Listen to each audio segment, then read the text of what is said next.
Diamonds, gold, silver అన్నీ ఒకే చోట. Mukunda jewellery factory outlet ఇప్పుడు జూబ్లీ హిల్స్ అండ్ వైజాగ్లో.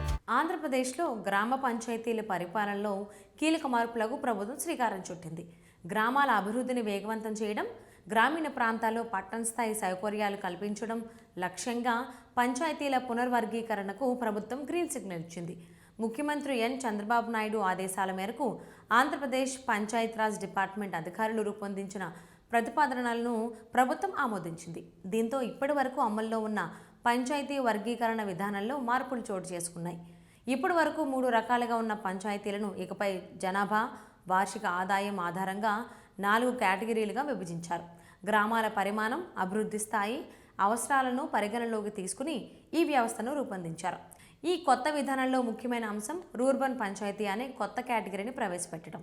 రూరల్ మరియు అర్బన్ లక్షణాలు కలిసిన పెద్ద గ్రామాలను గుర్తిస్తూ ఈ వర్గాన్ని రూపొందించారు.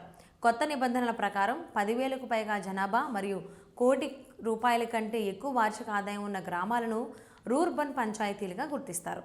గిరిజన ప్రాంతాల్లో అయితే 5,000కు పైగా జనాభా ఉన్న గ్రామాలకు ఈ కేటగిరీ వర్తిస్తుంది.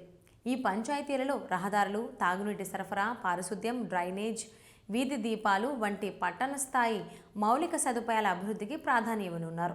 అలాగే 3,000 నుంచి 10,000 మధ్య జనాభా మరియు 30 లక్షల రూపాయల నుంచి ₹1,00,00,000 లోపు వార్షిక ఆదాయం ఉన్న గ్రామాలను గ్రేడ్ 1 పంచాయతీలుగా గుర్తిస్తారు.